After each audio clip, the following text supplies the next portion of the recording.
व्याख्यामुद्रां करसरसिजैः पुस्तकं शङ्खचक्रे बिभ्रद्भिन्नस्फटिकरुचिरे पुण्डरीके निषण्णः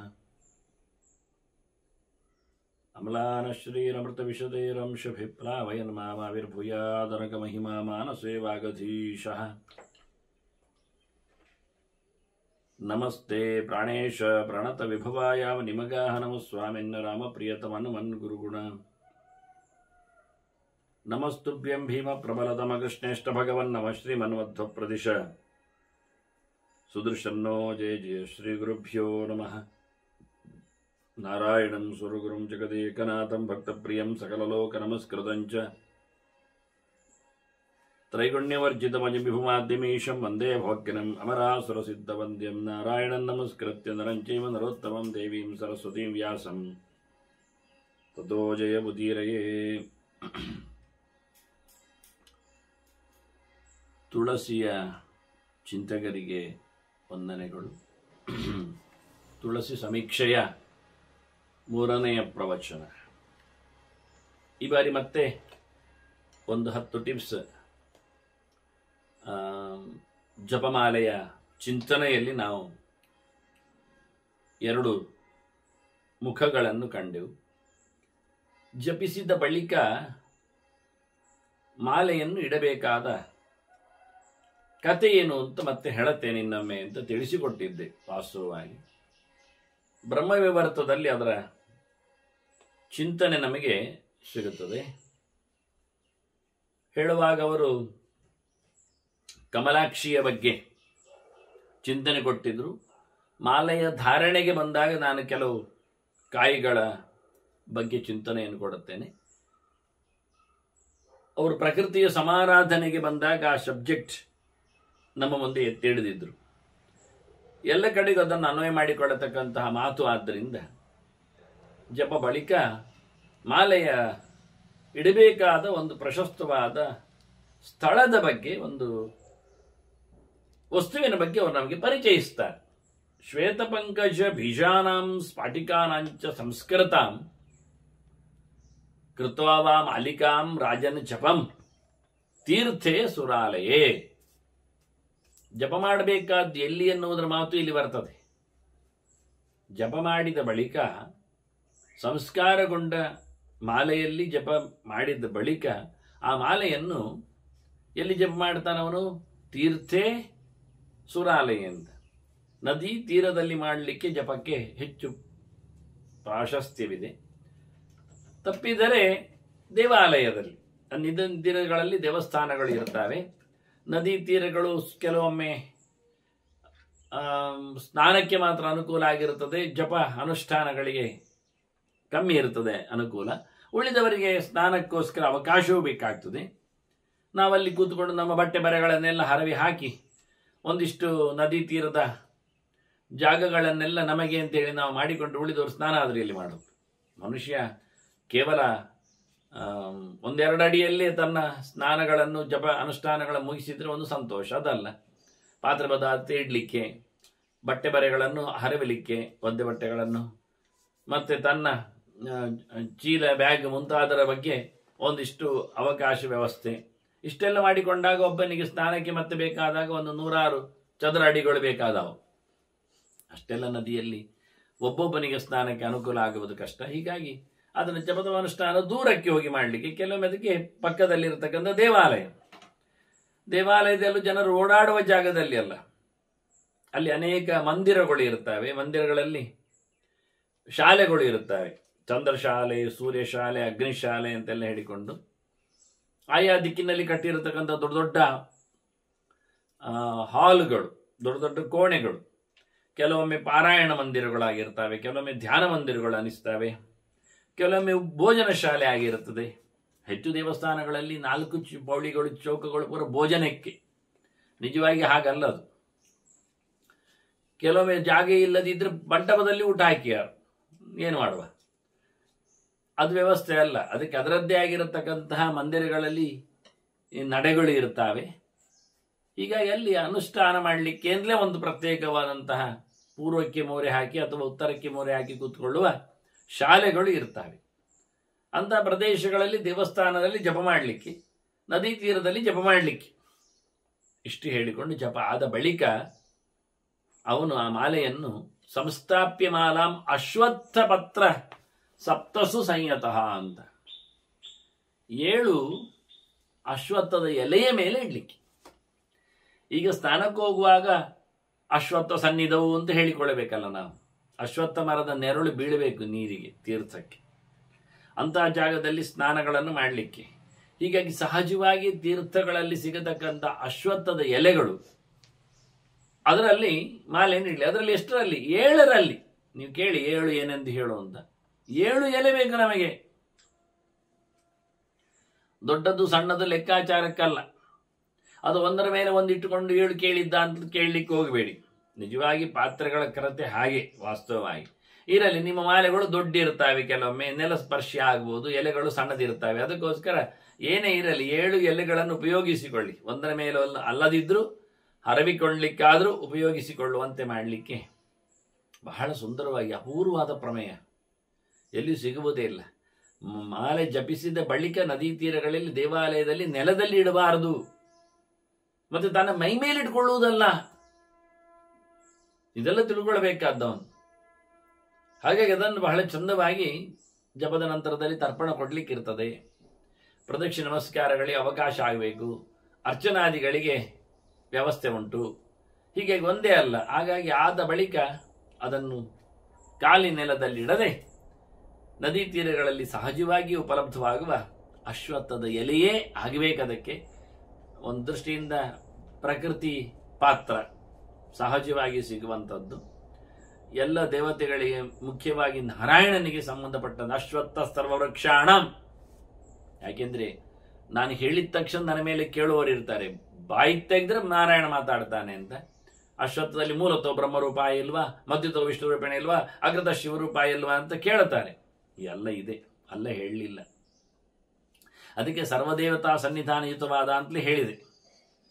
ಮತ್ತು ವಿಶೇಷ ಏನು ಕೇಳಿದ್ರೆ, ಕೃಷ್ಣ ಹೇಳಿಕೊಂಡಿದ್ದಾನೆ ತಾನು ಅಶ್ವತ್ಥ ಮರದಲ್ಲಿ ವಿಭೂತಿಯಾಗಿ ನಿಂತಿದ್ದೇನೆ ಅಂತ. ಅಶ್ವತ್ಥ ಸರ್ವವೃಕ್ಷಾಣ, ಎಲ್ಲ ಮರಗಳಿಗಿಂತ ವಿಶೇಷವಾಗಿ ಅಶ್ವತ್ಥಕ್ಕೇನು ಪ್ರಾಶಸ್ತ್ಯ ಕೇಳಿದರೆ, ನಿರಂತರವಾಗಿ ನಮಗೆ ಬೇಕಾದಂತಹ ಗಾಳಿಯನ್ನು ಸೃಷ್ಟಿ ಮಾಡಿಕೊಡ್ತದೆ ಎನ್ನುವ ಅರ್ಥದಲ್ಲಿಯೂ, ಅದರಲ್ಲಿ ಭಗವಂತನ ದೊಡ್ಡ ಶಕ್ತಿ, ತತ್ರ ತತ್ರ ಸ್ಥಿತೋ ವಿಷ್ಣು ತಚ್ಚ ಶಕ್ತಿ ಪ್ರಬೋಧೇ ನೇಕೇವ ಮಹಾಶಕ್ತಿ ಕುರುತೆ ಸರ್ವಮಂಜಸ ಅಂತ ಅಶ್ವತ್ಥದಲ್ಲಿ ಇರಬೇಕಾಗಿರತಕ್ಕ ಬಹಳ ದೊಡ್ಡ ಶಕ್ತಿಯನ್ನು ಒಂದು ದೃಷ್ಟಿಯಿಂದ ನಿರಂತರವಾದ ಆಕ್ಟಿವ್ನೆಸ್ ಹೇಳಬೇಕು, ನಾನ್ ಸ್ಟಾಪ್ ಆಕ್ಟಿವ್ನೆಸ್ ಅನ್ನುವುದನ್ನು ಅಶ್ವತ್ಥದಿಂದ ಪಡೀಲಿಕ್ಕೆ ಆಗ್ತದೆ, ಎವರೆಂಟ್ ಅನ್ನುವ ನೆಲೆಯಲ್ಲಿ. ಹೀಗಾಗಿ ಅಶ್ವತ್ಥ ಬೇಕು. ಒಂದು ಪರಿಸರದಲ್ಲಿ, ಒಂದು ಊರಿನಲ್ಲಿ ಒಂದು ಅಶ್ವತ್ಥ ಮರ ಇದ್ರೆ, ಒಂದು ಊರಿನಲ್ಲಿ ಕೇಂದ್ರದಲ್ಲಿ ಅಶ್ವತ್ಥ ಮರ ಇದ್ರೆ ಇಡೀ ಊರನ್ನು ಅದು ರೋಗಮುಕ್ತವನ್ನಾಗಿಸ್ತದೆ. ಜನರಿಗೆ ಒಳ್ಳೆಯ ಆರೋಗ್ಯಕ್ಕೆ ಬೇಕಾದ, ಶ್ವಾಸೋಚ್ಛ್ವಾಸಕ್ಕೆ ಬೇಕಾದಂತಹ ಶುದ್ಧ ಗಾಳಿಯನ್ನು, ಆಮ್ಲಜನಕವನ್ನು ಹೆಚ್ಚು ಕೊಡ್ತದೆ. ಬಹಳ ಆಳಗಳಿಂದಲೂ ನೀರನ್ನು ಎಳೆದುಕೊಂಡು ವಾತಾವರಣವನ್ನು ತಂಪಾಗಿಡುತ್ತದೆ. ಸಾವಿರಾರು ಎಲೆಗಳಿಂದ, ಸಾವಿರಾರು ಹಕ್ಕಿಗಳಿಗೆ ಹಣ್ಣುಗಳನ್ನು ಕೊಡುವ ಮೂಲಕ ಅದಕ್ಕೆ ಹೇಳಿ ನಾನು, ನಿರಂತರತೆ, ಯಾವಾಗಲೂ ಅದರ ಪೂರ್ತಿ ಕ್ರಿಯಾಶೀಲತೆ ಸಿಗ್ತದೆ. ಹೀಗಾಗಿ ಅಶ್ವತ್ಥದ 7 ಎಲೆಯಲ್ಲಿ ಜಪ ಮಾಡಿದ ನಂತರ ಇಡಬೇಕು ಅಂತ ಉಲ್ಲೇಖ ಮಾಡ್ತಾರೆ. ಮತ್ತು ಈ ಮಾಲೆಯನ್ನು ಸ್ವೀಕಾರ ಮಾಡಲಿಕ್ಕೆ, ಜಪಮಾಲೆಯನ್ನು ಗುರುಹಸ್ತೇನ ಲಬ್ಧೇನ ತಯಾ ಮಾಲಿಕೆಯ ಜಪೇತ್ ಅಂತ ಹೇಳಿ ಭಾರದ್ವಾಜರು ಹೇಳುತ್ತಾರೆ. ಗುರುಗಳು ಕೊಡಬೇಕು, ಗುರುಗಳಿಂದ ಪಡಿಬೇಕು. ಮಾಲೆಯನ್ನು ಅವರ ಕೈಯಿಂದ ಸ್ವೀಕರಿಸಿದರೆ, ಯಾರು ಉಪದೇಶ ಕೊಡ್ತಾನೆ ಮಂತ್ರ ಜಪಕ್ಕೆ, ಅವನೇ ಮಾಲೆಯನ್ನು ಕೊಡುವ ಹಾಗೆ ಮಾಡಿದರೆ ಫ್ರೆಶ್, ಹೊಸತು, ಅಲ್ಲಿಂದ ಜಪ ಮಾಡಲಿಕ್ಕೆ. ಹೀಗೆ ಒಂದೊಂದು ಜಪಕ್ಕೆ ಒಂದೊಂದು ಮಾಲೆ ಅಂತ ಮಾಡಿಕೊಳ್ಳಬೇಡಿ. ಅಂತೂ ಸಾಮಾನ್ಯವಾಗಿ ಒಂದೇ ಗುರುಗಳಿಂದ ಹೆಚ್ಚು ಮಂತ್ರಗಳನ್ನು ಕೇಳಲಿಕ್ಕೆ ಒಳ್ಳೆಯದು. ಆದರೆ ಉತ್ತಮವಾದ ಗುರುಗಳು ಸಿಕ್ಕಿದಾಗ ಅವರನ್ನು ಪಡೆಯುವುದು ತಪ್ಪಲ್ಲ ಅಂತ ಗುರುಶಾಸ್ತ್ರವೇ ನಮ್ಮ ಮುಂದೆ ಗುರುಗಳೇ ಹೇಳುತ್ತಾರೆ. ನನಗಿಷ್ಟೇ ಬರುವುದು, ಇನ್ನು ಹೆಚ್ಚಿಗೆ ವಿಷಯವನ್ನು ಇಂಥ ಗುರುಗಳಲ್ಲಿ ಕೇಳುವಂತ ಹೇಳುತ್ತಾರೆ. ಹಾಗೆ ಬೃಹಸ್ಪತ್ಯಾಚಾರ್ಯರೇ ತನಗೆ ಗೊತ್ತಿಲ್ಲದ ಸಂಗತಿಯ ಬಗ್ಗೆ ಹೇಳಿಕೊಂಡು ಇಂದ್ರನಿಗೇನೆ ಹೋಗಿ ಮಾತಾಡಿಸು ಶುಕ್ರಾಚಾರ್ಯನನ್ನು ಅಂತ ಹೇಳಿಬಿಡ್ತಾನೆ. ಅವನಿಗೆ ಆಗದವನು ಅಂತ ನೀವು ಹೇಳಬಹುದು, ದೈತ್ಯರ ಗುರು ಅಂತ ಹೇಳಬಹುದು. ಬೃಹಸ್ಪತ್ಯಾಚಾರ್ಯ ಯೋಗ್ಯತೆಗಿಂತ ಕಡಿಮೆಯವನು ನಿಜವಾಗಿ ಶುಕ್ರಾಚಾರ್ಯ ಯೋಗ್ಯತೆ. ಆದರೂ ಗೊತ್ತಿಲ್ಲದ ಸಂಗತಿ ಇನ್ನೊಬ್ಬನಲ್ಲಿದ್ದಾಗ ಅದನ್ನು ಪ್ರಾಮಾಣಿಕವಾಗಿ ಮೆಚ್ಚಿಕೊಂಡು ತನ್ನ ಶಿಷ್ಯನಿಗೆ, ಇಂದ್ರನು ಶಿಷ್ಯ ಅಲ್ಲ, ಗುರುಗಳಿಗಿಂತ ಜಾಸ್ತಿ ತಿಳ್ಕೊಂಡಿರ್ತಾನೆ, ಆದರೆ ಅವನಿಗೆ ರಾಜಕೀಯಕ್ಕೆ ಬೇಕಾದಾಗ ಇವರನ್ನು ಮಾತಾಡಿಸ್ತಾನೆ ಒಂದು ವಿಶೇಷ ವಿಷಯದಲ್ಲಿ.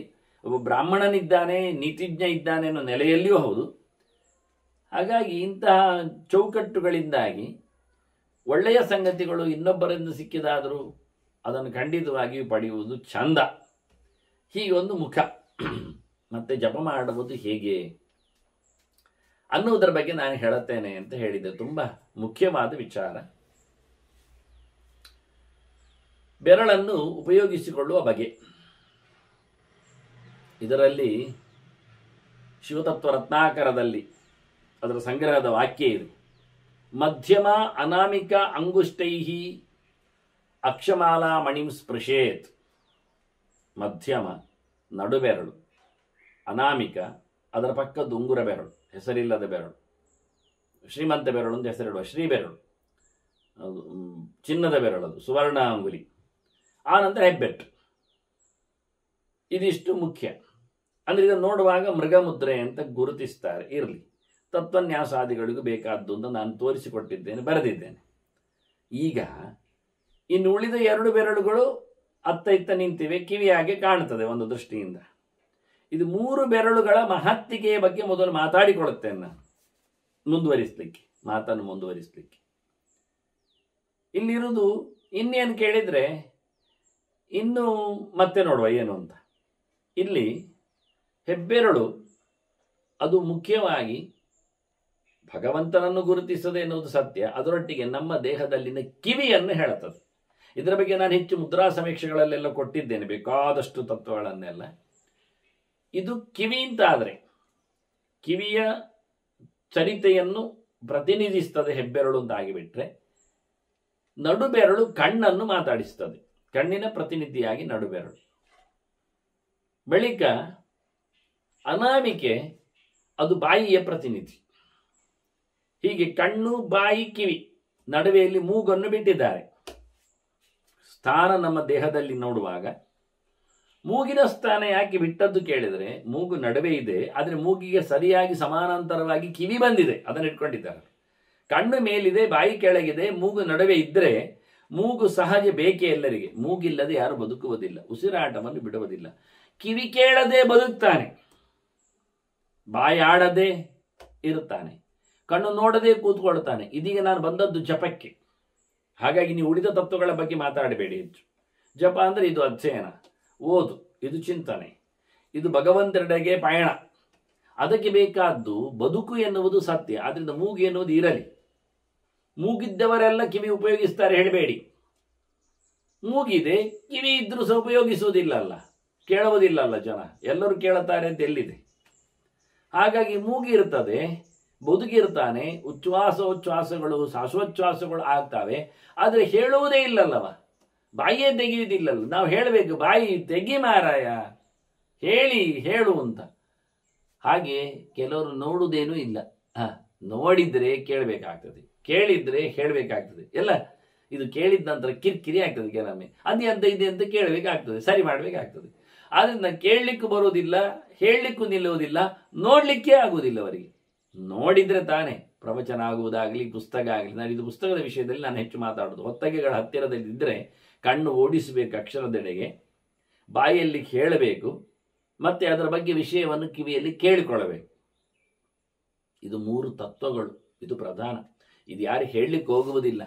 ಯಾವುದಾದ್ರೇನು ಬೆರಳು, ಕೈ ಆದ್ರೇನು, ಕಾಲ ಆದ್ರೇನು ಅಂತೆಲ್ಲ ಹೇಳಿ ಯಾರು. ಆದರೆ ಬೆರಳುಗಳ ಜೊತೆಯಲ್ಲಿ ಜಪ ಮಾಡುವ ಒಂದು ವೈಶಿಷ್ಟ್ಯವೇ.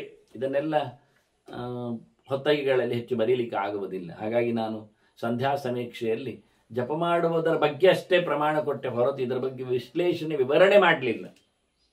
ದೇವರನ್ನು ನೋಡಬೇಕೆನ್ನುವುದು ಎಲ್ಲರಿಗೂ ಆಸೆ ಅಲ್ವಾ? ಆತ್ಮಾವರೇ ದ್ರಷ್ಟವ್ಯ, ಹೌದು ತಾನೆ? ಹಾಗಾಗಿ ಕಣ್ಣು ಪ್ರಧಾನ ಆಯಿತು. ಆದ್ರಿಂದ ನಡುಬೆರಳಿಗೆ ಕಣ್ಣನ್ನು ತೋರಿಸಿದ್ರು, ಗುರುತಿಸಿದ್ರು. ನೋಡಬೇಕಾದ್ರೆ ಯಾರು ದೇವರೊಂದು ಕೇಳುವುದು ಬೇಡವಾ? ಯಾರ್ಯಾರನ್ನು ನೋಡಿಬಿಟ್ರೆ ಮತ್ತೆ ಪ್ರಾಮಾಣಿಕವಾಗಿ ಯಾರು ಅಂತ ಸರಿಯಾಗಿ ತಿಳ್ಕೊಂಡ್ರೆ ನೋಡಲಿಕ್ಕೆ ಬರ್ತದೆ. ಹಾಗಾಗಿ ನಮಗೀಗ ವಜ್ರವನ್ನು ನೋಡಬೇಕು ಅಂತ ಆಯಿತು. ಯಾರೋ ವಜ್ರದ ಬಗ್ಗೆ ಮಾತಾಡಿದ್ದಾರೆ, ವಜ್ರದ ಬಗ್ಗೆ ನೋಡಬೇಕಾಯ್ತು. ನೋಡ್ಬೇಕಾದ್ರೆ ವಜ್ರೆಯನ್ನು ತಿಳ್ಕೊಳ್ಬೇಕು ಬೇಡ, ಯಾವುದು ಬೇಡದಿದ್ದ ನದಿಯ ತೀರದ ಕಲ್ಲನ್ನು ತೋರಿಸಿ ಅದು ಸೂರ್ಯನ ಪ್ರಕಾಶಕ್ಕೆ ಹೊಳೆಯುವುದನ್ನು ಕಾಣಿಸಿ ಇದು ಮಾರೆ ವಜ್ರ ಅಂತ ಹೇಳಿಬಿಟ್ರೆ ನಾವು ನಂಬುದಾ? ಹಾಗೆ ವಜ್ರ ಹೇಗಿರುತ್ತದೆ, ಎಲ್ಲಿ ಉಪಲಬ್ಧವಾಗ್ತದೆ, ಅದರ ಶೈನಿಂಗ್ ಏನು ಅನ್ನುವುದರ ಬಗ್ಗೆ ಸ್ವಲ್ಪ ಎಚ್ಚರವನ್ನು ಪಡೆಯಬೇಕಾಗ್ತದೆ. ಇಲ್ಲಾಂದ್ರೆ ಏಮಾರಿಸ್ತಾರೆ ಅಲ್ರಿ. ಹೀಗಾಗಿ ಸರಿಯಾಗಿ ಕೇಳಬೇಕು ದೇವರು ಯಾರು ಅಂತ. ಆತ್ಮಾವರ ದ್ರಷ್ಟವ್ಯನು ಸತ್ಯ ತದರ್ಥಂ ಶ್ರೋತವ್ಯ. ಹಾಗಾಗಿ ಹೆಬ್ಬೆರಳು ಬಂತು. ನಿರಂತರ ಶ್ರವಣ ಆಗಬೇಕು, ಯಾವಾಗಲೂ ನಿಲ್ಲಿಸ್ಲಿಕ್ಕಿಲ್ಲ. ಆದ್ದರಿಂದ ಶ್ರೋತ್ರ ದೇವತೆಗಳು ಭಾರಿ ಜನ ಇದ್ದಾರೆ ನಮಗೆ. ಸುತ್ತಮುತ್ತಲಿನ ವಿವರಣೆಗಳು ಚಿಂತನೆಗಳು ಬರ್ಲಿಕ್ಕೆ ಹೋಗಿ ಎಲ್ಲ ದಿಕ್ಕಿನ ಒಡೆಯರು ಕಿವಿದೆ ಒಡೆಯರೇ ಆ ಲೆಕ್ಕದಲ್ಲಿ. ಪ್ರಧಾನವಾಗಿ ನಮಗೆ ಕುಬೇರ ಇದ್ದಾನೆ ಮತ್ತು ಯಮ ಇದ್ದಾನೆ. ಧರ್ಮದ ಶ್ರವಣ, ಅರ್ಥದ ನಿರೂಪಣೆಯ ಜೊತೆಯಲ್ಲಿ ಮತ್ತೆ ಬಯಕೆಗಳ ಬಗ್ಗೆ ನಾವು ಹೇಳಬೇಕಾಗಿಲ್ಲ. ಧರ್ಮ ಅದು ಮೋಕ್ಷದೆಡೆಗೆ ಹೋಗ್ತದೆ, ದುಡ್ಡದು ಕಾಮವನ್ನು ಗೆಲ್ತದೋ ಅಥವಾ ಉಪಯೋಗಿಸಿಕೊಳ್ಳಲು ಓಡ್ತದೋ ಏನೇ ಇರಲಿ. ಅದನ್ನು ಧರ್ಮಾರ್ಥ ಕಾಮ ಮೋಕ್ಷಗಳ ಚಿಂತನೆಯಲ್ಲಿ ಮುಖ್ಯವಾಗಿ ಕಿವಿಗೆ ಅಧಿದೇವತೆಗಳಾಗಿ ಯಮ, ತಪ್ಪು ಮಾಡಿದರೆ ಶಿಕ್ಷಿಸುವವ. ಇತ್ತ ಕುಬೇರ, ಬಗೆ ಬಗೆಯ ಸಂಪತ್ತಿನಿಂದ ಧರ್ಮವನ್ನು ದುಡಿಸಿಕೊಳ್ಳುವವ. ಬಯಕೆ ಅಡ್ಡ ಬರಬಾರದು, ಊಟ ಉಪಚಾರಗಳು ತೊಂದರೆ ಆಗಬಾರದು ಅಂತ ಕುಬೇರನು ಇದ್ದಾನೆ. ಹೀಗೆ ದಿಗ್ದೇವತೆಗಳಲ್ಲಿ ಪ್ರಧಾನನಾಗಿ ಕಿವಿಗೆ ಕುಬೇರ ಮತ್ತು ಯಮನು ನಿಂತು ಬಿಟ್ರೆ, ನಾವು ಕೇಳಿದರೆ ಚೆನ್ನಾಗಿ ಒಳ್ಳೆಯ ರೀತಿಯಿಂದ ತಪ್ಪು ಮಾಡದಂತೆ ಅನುಸಂಧಾನಕ್ಕೆ ತಂದುಕೊಂಡ್ರೆ ಇವರಿಬ್ಬರು ಸಹಾಯ ಮಾಡುತ್ತಾರೆ. ಆತ್ಮಾವರೇ ದ್ರಷ್ಟವ್ಯ ತದರ್ಥಂ ಶ್ರೋತವ್ಯ ಮಂತವ್ಯ. ಕೇಳಿದ ನಂತರ ಏನು ಕೇಳಿದೆ ಅಂತ ಹೇಳಿಕೊಳ್ಳದಿದ್ದರೆ ಅವನು ಸೋಲ್ತಾನೆ, ತಪ್ಪಾಗ್ತದೆ. ಅದಕ್ಕೆ ಮನನ ಅಂತ. ಮನನ ಅಂದರೆ ಕೇವಲ ಮನಸ್ಸಿನಲ್ಲಿ ರಿಪೀಟ್ ಮಾಡೋದಲ್ಲ, ಅದನ್ನು ಬಾಯಲ್ಲಿ ಹೇಳದೆ ರಿಪೀಟ್ ಆಗುವುದಿಲ್ಲ. ಚಿಂತನೆ ಹೇಳುವುದು ಹೇಳಿಸುವುದು ಅಂತ ಹೇಳುತ್ತಾರೆ ಹಿಂದೆ ಪಾಠದ ಕ್ರಮದಲ್ಲಿ. ಪಾಠ ಮಾಡಿದ ನಂತರ ಮರುದಿನ ಅಥವಾ ಸಂಜೆ ಅವನು ಆ ಪಾಠ ಏನು ಮಾಡಿದ್ದಾರೆ ಅಂತ ಅವನು ಹೇಳಬೇಕು. ಸೀನಿಯರ್ಸ್ ವಿದ್ಯಾರ್ಥಿಗಳಿಗೋ ಅಥವಾ ಕೆಲವೊಮ್ಮೆ ಇನ್ನೊಂದು ಗುರುಗಳಿಗೋ ಅದನ್ನು ಅವನು ಹೇಳಬೇಕು. ಅವನಿಗೆ ಹೇಳಲಿಕ್ಕೆ ಬಂದರೆ ಪಾಠ ಆಯಿತು ಅಂತ ಅರ್ಥ. ಅವನಿಗೆ ಯಾವುದೋ ಹೇಳಲಿಕ್ಕೆ ಬಾರದಿದ್ದರೆ ಏನೋ ಅರ್ಥ ಆಗಿಲ್ಲ ಅಂತ ಅರ್ಥ. ಅದನ್ನು ಬಾಯಲ್ಲಿ ಹೇಳುವುದನ್ನು ಚಿಂತನೆ ಅಂತ ಕರೀತಾರೆ. ಅದನ್ನು ಕೆಲವೊಮ್ಮೆ 16 ದಿನದ ಒಟ್ಟಿಗೆ ಮಾಡಿಸುವುದುಂಟು. ರಜೆ ದಿನಗಳಲ್ಲಿ ವಾರಕ್ಕೊಂದು ದಿನದಲ್ಲಿ ಕಳೆದ ಪೂರ ಬ್ಯಾಕಪ್ ಇಡಲಿಕ್ಕೆ, ಚಿಂತನೆ ಅಪ್ಡೇಟ್ ಮಾಡಲಿಕ್ಕೆ ಅದು ಕ್ರಮ ಇದೆ. ಅದರಿಂದ ಹೇಳುವುದರಲ್ಲಿಯೇ ಮನನದ ವೈಶಿಷ್ಟ್ಯ ಇರೋದು. ತಾನಾಗಿ ಯೋಚನೆ ಮಾಡ್ತಾ ಇದ್ರೆ ಏನು ಗೊತ್ತಾಗುತ್ತೆ ಗೊತ್ತು, ಕೆಲವು ಗೊತ್ತಿಲ್ಲದ ಶಬ್ದಗಳಿಗೂ ಸಹ ಗೊತ್ತಿಲ್ಲದ ಪ್ರಮೇಯಗಳು ಸಹ ಮನಸ್ಸಿನಲ್ಲಿ ಹಾರಿ ಹೋಗ್ತವೆ. ನಾವೇ ಅಲ್ವಾ ಹಾರಿಸಿ ಬಿಡುತ್ತೇವೆ. ಬಾಯಲ್ಲಿ ಹೇಳುವಾಗ ಸಿಕ್ಕಿ ಬೀಳುತ್ತಾನ, ಪ್ರತಿಯೊಂದನ್ನು ಮುಟ್ಟಬೇಕಾಗತ್ತೆ. ಮನಸ್ಸು ಜಂಪ್ ಮಾಡ್ತದೆ ಕೆಲವೊಮ್ಮೆ. ಆದ್ರಿಂದ ಮನನ ಸಹಜವಾಗಿ ಮನಸ್ಸಿನಲ್ಲಿ ಪ್ರಧಾನ ಸಾರಿ. ಪಾಠ ಆದ ನಂತರ ಸುಮ್ಮನೆ ಕೂತು ಏನು ಮಾಡಿದ್ರು ಅಂತ ಯೋಚನೆ ಮಾಡ್ತಾ ಕೂತ್ಕೊಳ್ಳೋದ್ರಲ್ಲಿ ಜಯಿಸ್ತಾನೆ, ಜಿತ ಆಗ್ತದೆ. ಆದರೆ ಅಷ್ಟು ಸಾಮರ್ಥ್ಯ ವಿಶೇಷ ಬೇಕಾಗ್ತದೆ ಕೆಲವೊಮ್ಮೆ. ಹಾಗಾಗಿ ಇನ್ನೊಬ್ಬರಿದ್ರೆ ಹೀಗೆಲ್ಲ ಹೇಳಿದ್ದವ್ರು ಹೀಗೆ ಹೇಳಿದ್ದೀವಿ ಹೇಳಲಿಕ್ಕೆ ಹೋದ್ರೆ ಸರಿಯಾಗಿ ಅವನಿಗೆ ಜಿತ ಆದದ್ದು ಅವನಿಗೆ ಕನ್ಫರ್ಮ್ ಆಗ್ತದೆ. ಇಲ್ಲಾಂದ್ರೆ ಮನಸ್ಸು ಅವನಿಗೆ ಮೋಸ ಮಾಡೋದುಂಟು. ಮನೆಯವ ಮನುಷ್ಯಾಣ ಕಾರಣ ಬಂದ ಮೋಕ್ಷಯೋ ಅಂತ. ಅದು ಮಿತ್ರನು ಹೌದದು ಶತ್ರು ಹೌದು ಕೆಲವೊಮ್ಮೆ. ಹೀಗಾಗಿ ಮನನ ಅಂದರೆ ಒಂದು ದೃಷ್ಟಿಯಿಂದ ಬಾಯಿಯಲ್ಲಿ ಅದರ ಬಗ್ಗೆ ಕಥನ ಕೀರ್ತನ ಶ್ರವಣ ಆದ ನಂತರ. ಇದಕ್ಕೆ ಎರಡನೇದು ಅನಾಮಿಕ ಬೆರಳು ಬಂದದ್ದು. ಬಾಯಿಯನ್ನು ರೆಪ್ರೆಸೆಂಟ್ ಮಾಡ್ತದೆ. ಊಟ ತಿನಿಸು ತಿಂಡಿ ಎಲ್ಲ ಅಲ್ಲೇ ಉಂಟು ಕೂತಿದೆ ನೋಡಿ. ಕಣ್ಣು ಏನು ತಿನ್ನಬೇಕು ಅಂತ ಗಮನಿಸ್ತದೆ, ಬಾಯಿ ಅದನ್ನು ನುಂಗಿ ಹಾಕ್ತದೆ ನೋಡಿ. ಕಣ್ಣಿಗೆ ಪ್ರಾಶಸ್ತ್ಯ ಇರುವುದು ಸೆಲೆಕ್ಷನ್ನಲ್ಲಿ, ಬಾಯಿಗೆ ಇರುವುದು ಅದನ್ನು ಮುಗಿಸುವುದರಲ್ಲಿ. ಬಾಯಿಯೇ ಹೋಗಿ ತಿಂದುಬಿಟ್ರೆ ಏನು ಗೊತ್ತಾಗುವುದಿಲ್ಲ ಅದಕ್ಕೆ. ತಿನ್ನುವುದಷ್ಟೇ ಅದರದ್ದು ಚಪಲ, ಕಣ್ಣಿಲ್ಲದವ ತಿಂದಾಗ ಆಗತ್ತೆ. ಅದರಿಂದ ಕಣ್ಣು ಬಾಯಿಗಳ ಮೇಳನ ಬೇಕು ನಮಗೆ. ಅದಕ್ಕೆ ಮಂತ್ರ ಶನ್ನೋ ಮಿತ್ರ ಶಂ ವರುಣ, ಅಲ್ಲಿ ಬಂದದ್ದು. ಮಿತ್ರ ಅಂದ್ರೆ ಯಾರು? ಸೂರ್ಯ.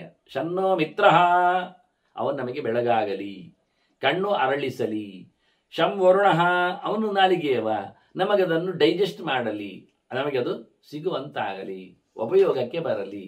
ಅದನ್ನು ಹೇಳುವಾಗ ಆಗಲಿ. ನೋಡಿದ್ದೇನೆ, ಓದಿದ್ದೇನೆ, ಅದನ್ನು ನಾನು ಮತ್ತೆ ಅರಗಿಸಿಕೊಂಡು ತಿಳಿಸಿಕೊಟ್ಟಿದ್ದೇನೆ, ಜಿತಾಗಿಸಿದ್ದೇನೆ ಅಂತ. ಕೇಳಿದ್ದೇನೆ, ನೋಡಿದ್ದೇನೆ, ಹೇಳಿದ್ದೇನೆ, ಇದು 3 ಒಟ್ಟು ಸೇರಿದ್ದೀಗ. ಆದರೆ ನಾನು ಜಪಕ್ಕೆ ಹೇಳುತ್ತಾ ಇದ್ದೇನೆ. ಜಪದ ಸಂದರ್ಭದಲ್ಲಿ ಭಗವದ್ ದರ್ಶನಕ್ಕಾಗಿ ಜಪ ಮಾಡುವಾಗ ಈ 3 ಬೆರಳುಗಳು ಬಂತು ನಮಗೆ, ವಿಶೇಷವಾದಂತಹ ವಸ್ತು. ಇದನ್ನು ಉಲ್ಲೇಖ ಮಾಡಿ. ಮಧ್ಯಮಾನಾಮಿಗ ಅಂಗುಷ್ಟೇ ಅಕ್ಷಮಾಲಾ ಮಣಿ ಸ್ಪೃಶೇತ್ ಮಧ್ಯಮಾಯಾಂ ನ್ಯಸ್ತಮಾಲಾಂ.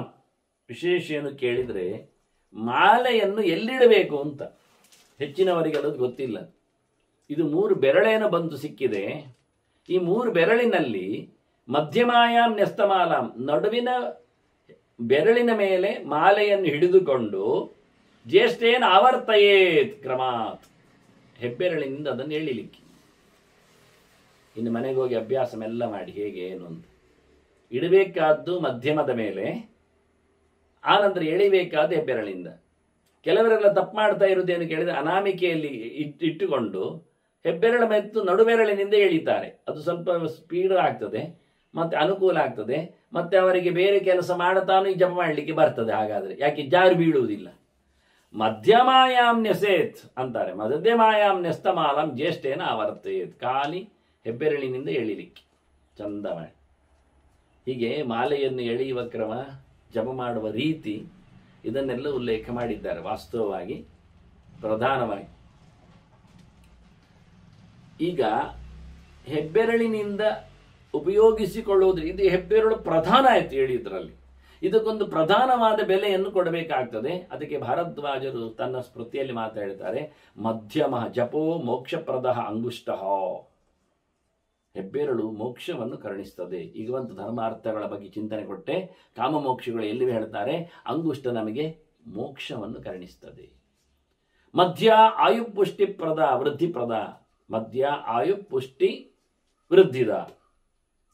ಮಧ್ಯ ಬೆರಳು ಸೂರ್ಯನಿಗೆ ಸಂಬಂಧಪಟ್ಟದ್ದು, ಒಂದೇ ಕಣ್ಣಿಗೆ ಸಂಬಂಧಪಟ್ಟಂತೆ.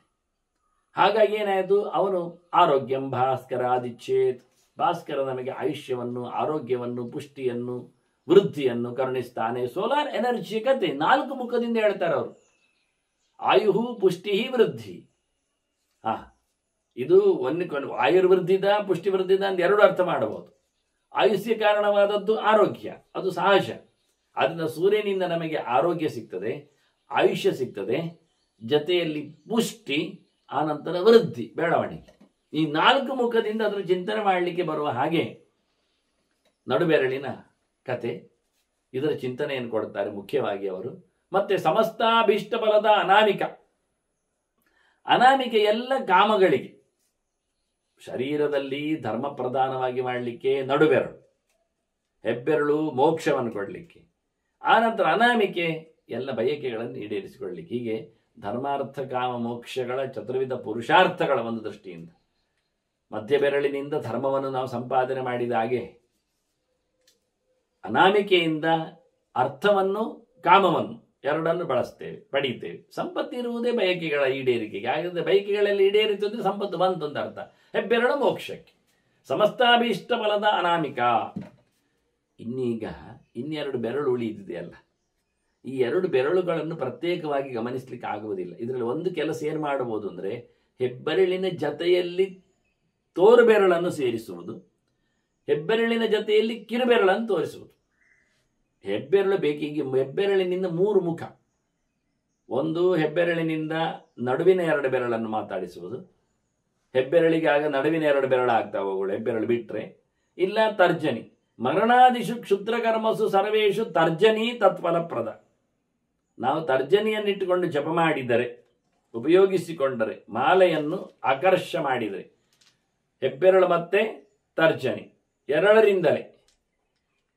ಎರಡರಿಂದಲೇ ಮಾಲಾಕರ್ಷ ಮಾಡಿ, ಅಥವಾ ಕಿರುಬೆರಳನ್ನು ಸೇರಿಸಿಕೊಂಡು ಬೇಕಾದರೆ ಮಾಲಾಕರ್ಷ ಮಾಡಿದರೆ, ಇದು ಮರಣಾದಿಗಳು ಅಂದರೆ ಒಬ್ಬನನ್ನು ತೆಗೆಯುವುದು, ಓಡಿಸುವುದು, ಅವನನ್ನು ಮುಗಿಸುವುದು, ಇಲ್ಲ ಮಾಡುವುದು, ಇನ್ನೇನು ಅವನ ಮೇಲೆ ಆಕ್ರಮಣಗೈಯುವುದು, ಆಕರ್ಷಣ, ವಿದ್ವೇಷಣ, ಆನಂತರ ಮಾರಣ, ಉಚ್ಚಾಟನ, ಸ್ತಂಭನ, ಮೋಹನ, ಈ ಎಲ್ಲ ಏನೊಂದು ವಿಚ್ ಕ್ರಾಫ್ಟ್ಸ್ಗಳಿದ್ದಾಗೆ ಷಟ್ಕರ್ಮಗಳೇನಿವೆ, ಅದನ್ನು ನಡೆಸಲಿಕ್ಕೆ, ಶತ್ರುಗಳನ್ನು ಹಿಮ್ಮೆಟ್ಟಿಸಲು ಮಾಡಬೇಕಾದಂಥ ಅನೇಕ ತಂತ್ರಗಳಿಗೆ ಈ ತೋರು ಬೆರಳಿನ, ಹೆಬ್ಬೆರಳಿನ ಜಪಾಕರ್ಷವನ್ನು ಆಯಾ ಅರ್ಥಗಳಿಗಾಗಿ ಬಳಸಲಿಕ್ಕೆ ಬರ್ತದೆ ಅಂತ.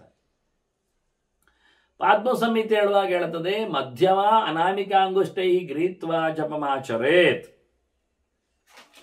ತೋರ್ಬೆರಳಿನ ಜೊತೆಯಲ್ಲಿ ಮಧ್ಯ ಬೆರಳನ್ನು ಮತ್ತು ಅನಾಮಿಕೆಯನ್ನು ಸೇರಿಸಿಕೊಂಡೇ ಜಪ ಮಾಡಬೇಕು. ಅಂಗುಷ್ಟ ತರ್ಜನೀಭ್ಯಾಂತು ಮಾಲಾಕರ್ಷಸ್ತು ಮಧ್ಯಮ. ನೀವೊಂದೊಮ್ಮೆ ಅಂಗುಷ್ಟ ಮತ್ತು ತೋರ್ಬೆರಳಿನಿಂದ ಜಪ ಮಾಡುವುದಾದ್ರೆ, ಇನ್ನು ಕೆಲವರು ಜಪ ಮಾಡುವುದುಂಟು 2 ಕೈಯನ್ನು ಬಳಸಿಕೊಂಡು. ಅದಕ್ಕಾಗಿ ತೋರ್ಬೆರಳನ್ನು ಉಪಯೋಗಿಸಿಕೊಳ್ತಾರೆ, ಇನ್ನೊಂದು ಕೈಯಿಂದ ಎಳೆಯುವುದು ಮಾಲೆಯನ್ನು. ಇದು 1ಕ್ಕೆ 4 ಹೋಗುವುದುಂಟು ಅವರ ಕೈಯಲ್ಲಿ ಜಪ. ನಾನು ನೋಡಿದ್ದೇನೆ ಇಂಥದ್ದು ಜಪಗಳನ್ನು. ಆದ್ರಿಂದ ಫೋಟೋಗ್ರಾಫರ್ಗಳು ಸಾಧು ಸಂತರನ್ನು ಫೋಟೋ ತೆಗೆಯುವಾಗ ಇಂಥದ್ದೆಲ್ಲ ಸಿಕ್ಕಿಬಿದ್ರೆ ಉಂಟಲ್ಲ, ಆಚಾರಗಳು ಎಷ್ಟು ಕೆಟ್ಟದಾಗಿರ್ತದೆ ಗೊತ್ತಾಗ್ತದೆ. ಆಗ ನಾವು ಕೆಲವೊಮ್ಮೆ ಅದು ಅವ್ರು ಮಾಡ್ತಾ ಇದ್ರು ಇವ್ರು ಮಾಡ್ತಾ ಇದ್ರು ದೊಡ್ಡ ಜನರ ಹೆಸರು ಹೇಳ್ತೇವೆ. ಎಂಥ ದೊಡ್ಡ ಜನರು ಮಾಡಿದ ದಡ್ಡತನ ಪ್ರಮಾಣಕ್ಕೆ ವಿರುದ್ಧ ಆಗ್ತದೆ ನೋಡಿ. 2 ಕೈಯಲ್ಲಿ ಎಳೆದ ಮಾಲೆಗಳ ಜಪವನ್ನು ನೀವು ನೋಡಿಕೊಳ್ಳಿ. ಅದು ಕೆಲವರು ಇಡೀ ಮಾಲೆಯನ್ನು ಇಡೀ ಕೈಯ ಹಿಡಿಯಲ್ಲಿ ಹಿಡ್ಕೊಂಡು, ಪುಂಡಿ ಅಂತೇವಲ್ಲ ನಾವು, ಮುಷ್ಟಿಯಲ್ಲಿ ಹಿಡ್ಕೊಂಡು ಎಳೆಯುವವರಿದ್ದಾರೆ. ಪುಣ್ಯಕ್ಕೆ ಗಟ್ಟಿ ಕಟ್ಟಿದ್ದಾನವನ, ಆದ್ರಿಂದ ಪರವಾಗಿಲ್ಲ, ಇಲ್ಲಾದ್ರೆ ಅದು ತುಂಡಾಗಿ ಕೈಯಲ್ಲಿ ಬರ್ಬೋದು.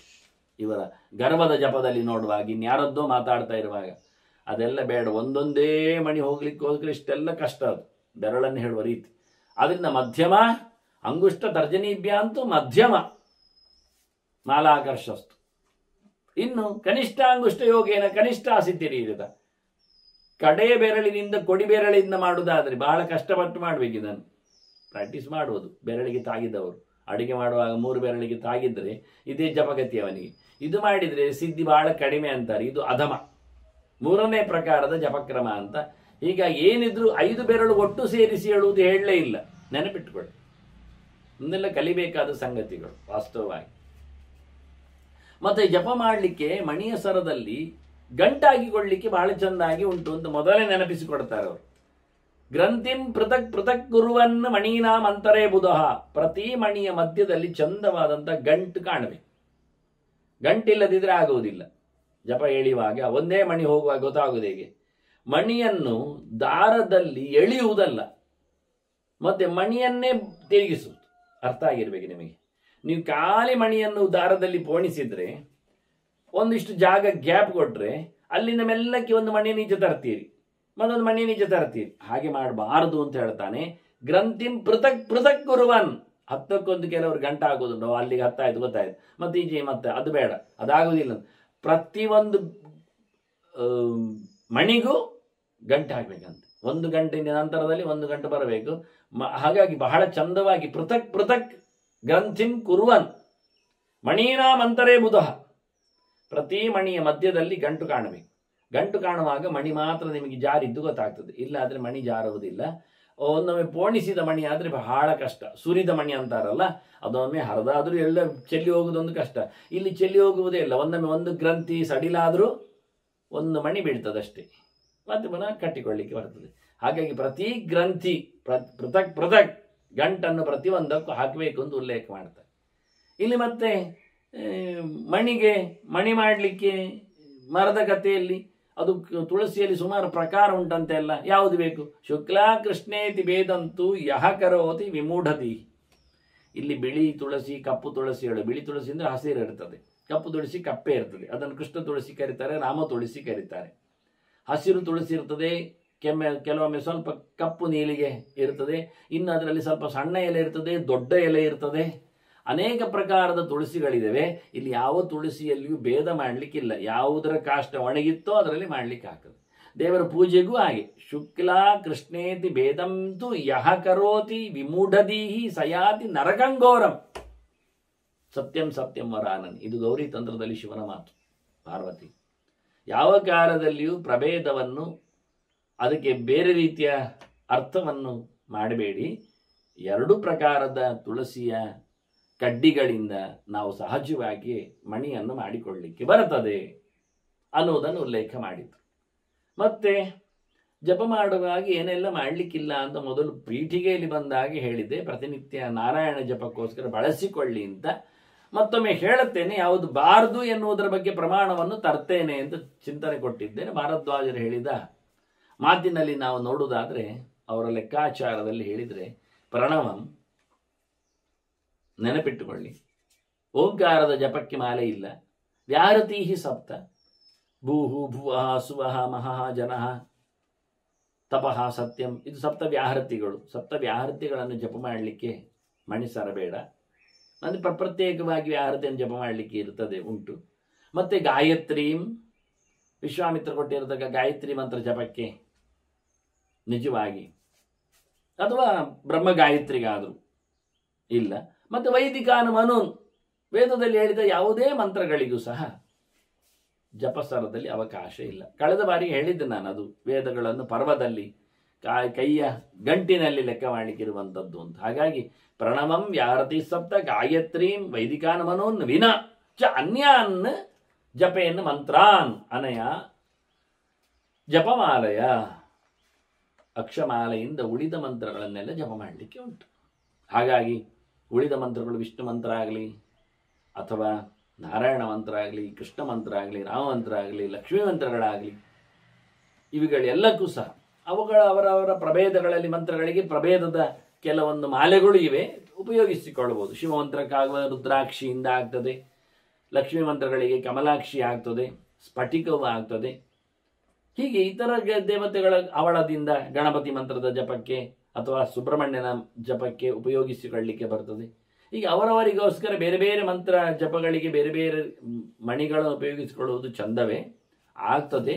ಆದರೆ ಎಲ್ಲಕ್ಕಿಂತ ಮಿಗಿಲಾಗಿ ಎಲ್ಲಕ್ಕೂ ಅನುಕೂಲ ಆಗುವುದು ತುಳಸಿ, ಸ್ಥಳಜವಾದದ್ದು ಅನ್ನೋ ನೆಲೆಯಲ್ಲಿ ಬಹಳ ಚಂದವಾಗಿ ಎಲ್ಲ ಮಂತ್ರಗಳನ್ನು ಜಪ ಮಾಡಲಿಕ್ಕೆ ಬಳಸಬೇಕದನ್ನು ಇಷ್ಟು ಬಿಟ್ಟು ಅಂತೇಳಿ. ಆದ್ದರಿಂದ ಇವತ್ತು ಪ್ರಣವ ಜಪ ಮಾಡುವಾಗ ಯತಿಗಳಲ್ಲಿ ಜಪಮಾಲೆ ಹೇಗೆ ಬಂತು, ಏನು ವಿಷಯ ಅರ್ಥ ಆಗುವುದಿಲ್ಲ. ಈ ಪ್ರಮಾಣ ಪ್ರಕಾರ ನೋಡಿಕೊಂಡ್ರೆ ಪ್ರಣವದ ಜಪಕ್ಕೆ ಅದು ವೇದದ ಮೂಲ ಆದ್ರಿಂದ, ವೇದ ಸ್ಥಾನವನ್ನು ಅದಕ್ಕೆ ಕೊಟ್ಟದ್ರಿಂದ, ವ್ಯಾಹೃತಿಯಂತೆ ವೇದ ಸ್ಥಾನವನ್ನು ಅದಕ್ಕೆ ಕೊಟ್ಟದ್ರಿಂದ ಅದನ್ನು ವಾಸ್ತವವಾಗಿ ಅಕ್ಷಮಾಲೆಯಲ್ಲಿ ಹೇಳದೆ ಬಿಟ್ಟಿದ್ದಾನೆ. ಇದನ್ನು ಸ್ಮೃತಿಕಾರರು ಉಲ್ಲೇಖ ಮಾಡುತ್ತಾರೆ. ಮತ್ತು ಇದನ್ನು ಜಪ ಮಾಡುವ ಮಾಲೆಯನ್ನು ಮೈ ಕೈಗೆ ಹಾಕೊಳ್ಳಿಕ್ಕಿಲ್ಲ, ಕೊರಳಿಗೆಲ್ಲ ಅಂತ ಕಳೆದ ಬಾರಿ ಹೇಳಿದ್ದೆ. ಇನ್ನು ವಿಶೇಷವಾದ ಒಂದು ಮಾತನ್ನು ಸ್ಮೃತಿಕಾರ ಹೇಳಿದ್ದ ನೆನಪಿಸ್ತೇನೆ ಅಂತ ಹೇಳಿದ್ದೆ. ವಾಸ್ತವವಾಗಿ ಮತ್ತೊಂದು ಅಂಶದಲ್ಲಿ, ಯಾಕೆಂದ್ರೆ ಎಡ ಕೈಯಲ್ಲಿ ಮುಟ್ಟಬಾರದು ಹೇಳೋದು ಇಲ್ಲಿಯ ಮುಖ್ಯ ಅರ್ಥ. ಕರೆ ಕಂಠೆ ಅಥವಾ ಸ್ಕಂದೆ, ಹಿಂದೆ ಸ್ಕಂದ ಬರಲಿಲ್ಲ. ಸ್ಕಂದ ಅಂದ್ರೆ ಹೆಗಲ ಮೇಲೂ ಹಾಕೊಳ್ಳಿಕ್ಕಿಲ್ಲ. ಸುಮ್ಮನೆ ಧಾರೆಯನ್ನ ಕದಾಶನ ವಾಮೇನ ಸ್ಪೃಶೇನ್ ಮಾಲಾ, ವಾಮೇನ ನ ಸ್ಪೃಶೇತ್, ಮಾಲೆಯನ್ನು ಎಡಕೈಯಲ್ಲಿ ಮುಟ್ಲಿಕ್ಕಿಲ್ಲ. ಆದ್ರಿಂದ ಎರಡು ಕೈಯಲ್ಲಿ ಜಪ ಮಾಡೋದು ಎನ್ನುವುದು ಸುತರಾಂ ನಿಷಿದ್ಧ.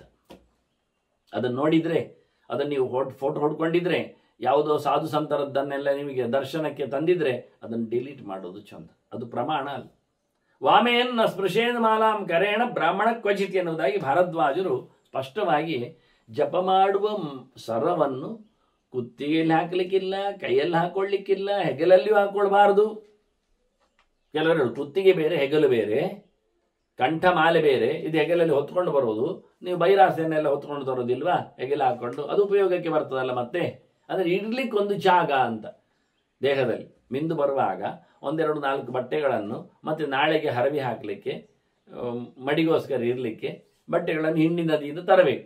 ಹೇಗೆ ಹಿಡ್ಕೊಂಡು ಬರೋದು? ಕೈಯಲ್ಲಿ ಕೊಡಪಾನ ಇರ್ತದೆ, ಪಾತ್ರೆಗಳಿರ್ತವೆ, ಬೇರೆ ಸಾಮಗ್ರಿಗಳು ಇರ್ತವೆ ಕೆಲವೊಮ್ಮೆ. ಅದನ್ನೇನು ಮಾಡ್ತಾನೆ, ಅದನ್ನು ಹೆಗಲಲ್ಲಿ ಇಟ್ಕೊಳ್ತಾನೆ. ತನ್ನ ದುಡ್ಕೊಂಡಿದ್ದಾನೆ ಅದಲ್ಲ, ಇದು ಪ್ರತ್ಯೇಕ. ಕೆಲವೊಮ್ಮೆ ದೇವರಿಗೆ ಉಡಿಸುವ ಬಟ್ಟೆಗಳಿರ್ತವೆ, ಅದನ್ನು ಇಟ್ಕೊಳ್ಳೋದು ಹೇಗೆ? ಹೆಗಲ ಹಾಕೊಳ್ತಾನೆ. ಹೊತ್ಕೊಂಡದ್ದೊಂದು ಅರ್ಥ. ಅವರು ನಾವು ಬಾಲಕ್ಕೆ ಉಟ್ಕೊಳ್ಳೋದಿಲ್ವಾ? ಎಲ್ಲ ತರ್ಕದಲ್ಲಿ ಸಾಯ್ತಾರೆ ಎಲ್ಲರೂ. ನಾವು ಬಾಲಕ್ಕೆ ಉಟ್ಕೊಂಡಾಗ ದೇವರೇನು ಮೈಲಿಗೆ ಆಗ್ತಾನ? ಬಾಲಕ್ಕೆ ದಂಡದಲ್ಲಿ ದೇವರು ಕೂತಿರ್ಲಿ, ಬಟ್ಟೆಯಲ್ಲಿ ಪೀಠದಲ್ಲಿ ಎಲ್ಲ. ಹಾಗಾಗಿ ನಾವು ಹೆಗಲಲ್ಲಿ ಹೊತ್ಕೊಂಡದ್ದು, ಮಂಡೆ ಮೇಲೆ ಹೊತ್ಕೊಂಡು ನೋಡಿ. ಮಂಡೆ ಮೇಲೆ ದೈತ್ಯರು ಒಂದು ಲಕ್ಷ್ಮಿಯನ್ನು ಹೊತ್ಕೊಂಡು ಹೋಗಿ ಏನಾಯ್ತು ಅಂತ ಕೆಳಗೆ ಬಿತ್ತು. ಅಂದರೆ ಒಂದು ಸ್ಥಾನಕೃತವಾದ ವ್ಯಪದೇಶ ಇರ್ತದೆ ಶಾಸ್ತ್ರದಲ್ಲಿ, ಅರ್ಥ ಆಗುವುದಿಲ್ಲ ನಮಗೆ ಹೇಗೆ ಅಂತ. ಹಾಗಾಗಿ ಇದು ನಾನು ಕುತ್ತಿಗೆ ಹಾಕೊಂಡ್ರೆ ಮಾಲೆ ಆಯ್ತು, ಇದು ನನಗೆ ಮಾಲೆ ಇಲ್ಲ, ಇದು ಸುಮ್ಮನೆ ಹೊತ್ಕೊಂಡು ಬರ್ಲಿಕ್ಕೆ ಹೆಗಲಿಗೆ ಜಾಗ ಉಂಟಲ್ಲಿ ಚೂರು ಅಂತ. ಜಾಗಕ್ಕೋಸ್ಕರ ಹೊತ್ಕೊಂಡು ಬರ್ಲಿಕ್ಕೂ ಆಗುವುದಿಲ್ಲ ಅಂತ, ಬಾಡಬಾರ್ದು ಅಂತ. ಹಾಗೆ ಎಡಕೈಯಲ್ಲಿ ಜಪ ಮಾಡುವಾಗ ಆಗಲಿ, ಉಳಿದ ಹೊತ್ತಿನಲ್ಲೇ ಆಗಲಿ, ದಕ್ಷಿಣ ಪಾರಗಃ ಕರಹ ಅಂತ, ಬಲಕೈ ಶ್ರೇಷ್ಠ ಎಲ್ಲಕ್ಕೂ. ಅದನ್ನ ಎಡಕೈಯಲ್ಲಿ ಜಪಮಾಲೆಯನ್ನು ಮುಟ್ಟುವುದು ಬೇಡ ಅಂತ ಬಹಳ ಸ್ಪಷ್ಟವಾಗಿ ಹೇಳುತ್ತಾರೆ. ಇದೇ ಕಳೆದ ಬಾರಿ ಕೆಲವೊಮ್ಮೆ ಅದರದ್ದು ಏನೆಲ್ಲ ಆಗಿದೆ, ಹೆಚ್ಚು ಕಡಿಮೆ ಆಗಿದೆ, ತುಂಡಾದರೆ ಬಿದ್ದರೆ ಎಲ್ಲ ಹೇಳಿಕೊಂಡಿದೆ. ಅಂತಹ ಹಾಳಾದ ಮಾಲೆಯನ್ನು ಏನು ಮಾಡುವಪ್ಪ ಅಂತ ಎಲ್ಲರಿಗೆಲ್ಲ ಪ್ರಶ್ನೆ ಉಂಟು. ಕೆಲವೊಮ್ಮೆ ತುಂಬ ಬ್ರಿಟ್ಲಾಗಿರ್ತದೆ, ತುಂಬ ಹಾಳಾಗಿರ್ತದೆ, ಮತ್ತು ಕೆಲವೊಮ್ಮೆ ಆಶೋಚಗಳಿಂದಾಗಿ ನಿಂದೆ ಆಗಿರ್ತವೆ. ಅದು ಇತರ ಶವಸ್ಪರ್ಶಾದಿಗಳಿಂದ ಅದರ ಮೌಲ್ಯ ಹೋಗಿರ್ತದೆ. ಮತ್ತು ಕೆಲವರಿಗೆ ಚಂದದ್ದು ಮಾಡಬೇಕು ಅಂತ ಅನಿಸ್ತದೆ, ಇನ್ನು ದೊಡ್ಡ ಮಟ್ಟಿನದ್ದು ಭಾರಿ ಚಂದದ್ದು ಅಂತ. ಹೀಗಾಗಿ ಒಂದು ದೃಷ್ಟಿಯಿಂದ ಅಂಥದ್ದನ್ನು ಏನು ಮಾಡುವ, ಕೆಲವು ಮಣಿಗಳೆಲ್ಲ ಹೋಗಿ ಹೋಗಿ ಕೇವಲ ಸರಿಗೆ ಮಾತ್ರ ಇರ್ತದೆ ಕೆಲವೊಮ್ಮೆ. ಇನ್ನು ಮತ್ತೆ ಪುನಃ ಅದಕ್ಕೆ ಮಣಿ ಹಾಕಬೇಕಾದ್ರೆ ಮತ್ತೆ ಕೆಲಸ ಇರ್ತದೆ. ಇಡೀ 50ರ ಮಾಲೆಯಲ್ಲಿ 20 ಮಣಿಯೂ ಇರುವುದಿಲ್ಲ. ಜಪ ಮಾಡುವನಿ ಸ್ವಲ್ಪ ಬೇಗ ಆಗ್ತದೆ, ಆದರೆ ಮಣಿಯೇ ಸಿಗೋದಿಲ್ಲಲ್ಲ ಕೈ ಹಿಡಿಲಿಕ್ಕೆ, ಕಡ್ಡಿ ಹಿಡಿಬೇಕಾಗ್ತದೆ. ಅದರದ್ದು ಪಟ್ಟಿ ಹಿಡಿಬೇಕಾಗ್ತದೆ, ಲೋಹ ಹಿಡಿಬೇಕಾಗ್ತದೆ. ಇಂಥ ಸಂದರ್ಭದಲ್ಲಿ ಏನು ಮಾಡುವ ಅಂದರೆ ದೋಷ ದುಷ್ಟಾಕ್ಷಮಾಲ ಅಂತ ಮಹಾನದ್ಯಾಂ ಹೃದಯ ಅಥವಾ ಪುಣ್ಯತೀರ್ಥ ಅಥವಾ ವಿಪ್ರಹ ಮಂತ್ರೇಣೈವ ವಿನಿಕ್ಷಿಪೆ. ಅಲ್ಲಿ ಏನು ಜಪ ಮಾಡಿದ್ದಾನೆ ಆ ಮಂತ್ರದಲ್ಲಿ, ಆ ಮಂತ್ರ ಹೇಳುತ್ತಾ ಅದನ್ನು ದೊಡ್ಡ ನದಿಯಲ್ಲಿಯೂ ದೊಡ್ಡ ಮಡುವಿನಲ್ಲಿ ನಡುವೆ ಪುಣ್ಯತೀರ್ಥದಲ್ಲಿ ಕ್ಷೇತ್ರದಲ್ಲಿ ಅದನ್ನು ಆತ ವಿಸರ್ಜನೆ ಮಾಡಲಿ. ಯಾಕೆ ಮತ್ತೆ ಯಾರ ಕೈಗೆ ಅದು ಸಿಗಬಾರ್ದು, ಆ ರೀತಿಯಾಗಿ ಅದನ್ನು ಹಾಕಲಿಕ್ಕೆ ಅಂಥ ನೆಲೆಯಲ್ಲಿ ನದಿಯಲ್ಲಿ ವಿಸರ್ಜನೆ ಮಾಡಲಿಕ್ಕೆ ಬರ್ತದೆ. ಮತ್ತೆ ಹೊಸತು ಮಾಡುವುದಾದರೆ ಮತ್ತೆ ಪರಿಪೂರ್ಣವಾಗಿ ಅದನ್ನು ಕರಗಿಸುವುದು, ಲೋಹವನ್ನು ಕತ್ತರಿಸಿ ಮಣಿಯನ್ನು ಮಾತ್ರ ಅಲ್ಲಿ ವಿಸರ್ಜನೆ ಮಾಡಿ ಆ ರೀತಿಯಾಗಿ ಮಾಡಿಕೊಳ್ಳಿಕ್ಕೆ ಇವತ್ತು ಬರ್ತದೆ, ಮಾಡ್ತಾ ಇದ್ದಾರೆ, ಇರಲಿ. ಆದರೆ ಉಳ್ಳವರು ಇಷ್ಟೊಂದು ಸರವನ್ನೇ ಮಾಲೆಯನ್ನೇ ವಿಸರ್ಜನೆ ಮಾಡಲಿಕ್ಕೆ ಆಗ್ತದೆ ಅಂತ ಆ ಸ್ಮೃತಿ ನಮಗೆ ಉಲ್ಲೇಖ ಮಾಡುತ್ತದೆ. ಇನ್ನು ಮಣಿಯ ಮಾಲೆಯ ದಾನ ಅದೊಂದು ವಿಶೇಷ ಪ್ರಕ್ರಿಯೆ. ತುಳಸಿ ಮಾಲಿಕಾಂ ಕೃತ್ವ ಯದ್ಯದ್ದಾನಂ ಸಮಾಚರೇತ್ ತತ್ಪುಣ್ಯಂ ಕೋಟಿ ಗುಣಿತಂ ಭವೇತ್ ಕೃಷ್ಣ ಪ್ರಸಾದತ. ಮಾಲೆಯನ್ನೇ ಮಾಡಿ ದಾನ ಮಾಡುವುದು ಒಂದು, ಮಾಲೆಯನ್ನು ಧರಿಸಿಕೊಂಡು ದಾನ ಮಾಡುವುದು ಇನ್ನೊಂದು. ಯಾವುದೇ ದಾನ ಆಗಲಿ ಇದು ಎರಡು ಮುಖ. ಯಾವುದೇ ದಾನವನ್ನು ಕೊಡುವಾಗಲೂ ಮಣಿಯ ಮಾಲೆಯನ್ನು ಸಹ ಕೊಡೋದವನಿಗೆ ಜಪ ಮಾಡಲಿಕ್ಕಾಗಿ ಗೋಪಿ ಕೊಟ್ಟಾಗಿ, ಗೋಪಿಗೆ ಅದೊಂದು ಪ್ರತ್ಯೇಕವಾಗಿ ದಾನ ಅಂತ ಆಗಬೇಕಾಗಿಲ್ಲ. ದಾನವನ್ನು ಪಡೆಯುವವನಿಗೆ ಹಚ್ಚಿಕೊಳ್ಳಿಕ್ಕೆ ಗೋಪಿ ತನ್ನಷ್ಟಕ್ಕೆ ಕೊಡಬಹುದು. ಉಪವೀತ ಅದರೊಟ್ಟಿಗೆ ಕೊಡಬೇಕು ಅಂತ ಕ್ರಮ. ಉಪವೀತ ದಾನ ಅಂತೊಂದು ಪ್ರತ್ಯೇಕ ಅಲ್ಲ, ದಾನದೊಟ್ಟಿಗೆ ಉಪವೀತ ಬರಬೇಕು. ಹಾಗಾಗಿ ದಾನದೊಟ್ಟಿಗೆ ಗೋಪಿ ಉಪವೀತ ಬರುವಂತೆ ದಾನದೊಟ್ಟಿಗೆ ತಾಂಬೂಲದೊಟ್ಟಿಗೆ ಕ್ರಮುಖ ಬರುವ ಹಾಗೆ ದಾನದೊಟ್ಟಿಗೆ ಮಾಲೆಯನ್ನು ಸಹ ಕೆಲವೊಮ್ಮೆ ಓದುಗರಿಗೆ, ಪಾರಾಯಣವಂತರಿಗೆ ಅಥವಾ ಪಾದ ಪ್ರಕ್ಷಾಲನೆಯಲ್ಲಿ ಬ್ರಾಹ್ಮಣರಿಗೆ ಕಂಠಮಾಲೆಯನ್ನು ಹಾಕ್ತಾರೆ, ತುಳಸಿ ಮಾಲೆಯನ್ನು ಹಾಕ್ತಾರೆ. ಹೀಗೆ ಮಾಲೆಯನ್ನು ಒಂದೊಮ್ಮೆ ದಾನ ಮಾಡಿದರೆ, ದಾನದೊಟ್ಟಿಗೆ ದಾನ ಮಾಡಿದರೆ, ಅಥವಾ ಅದನ್ನೇ ಮಾಡಿಸಿ ಒಂದೊಮ್ಮೆ, ಯಾಕೆಂದ್ರೆ ಹಾಳಾಯ್ತು ಬಿಸಾಡಿಯಾಗಿದೆ ಅಲ್ಲ, ಅವನು ಬಿಸಾಡಿದವನಿಗೆ ಮಾಲೆ ಒಂದು ಬೇಕಲ್ಲ. ಹಾಗಾಗಿ ಯಾರಿಗಾದರೂ ಒಂದು ಇಲ್ಲದವನಿಗೆ ಅಥವಾ ಹಾಳಾಗಿ ಹೋದವನಿಗೆ, ಹೊಸತ್ತು ಬೇಕಾದವನಿಗೆ ನೀವೊಂದೊಮ್ಮೆ ಕೊಟ್ಟರೆ ಭಾರಿ ಪುಣ್ಯ. ಅವನು ಜಪ ಮಾಡಿದರ ಪುಣ್ಯ ಎಲ್ಲ ನಿಮಗೆ ಸಿಗ್ತದೆ ನೋಡಿ ಮುಂದಕ್ಕೆ. ಯಾಕೆಂದರೆ ತುಳಸಿ ಮಾಲೆಯಿಂದ ಬೈಲಿಕ್ಕೆ ಬರುವುದಿಲ್ಲ, ಜಪವೇ ಮಾಡಬೇಕು ಹೊರತು ಮಾಡದಿದ್ದರೆ ಅಷ್ಟೇ ಹೋಯ್ತು ಬಿಡಿ.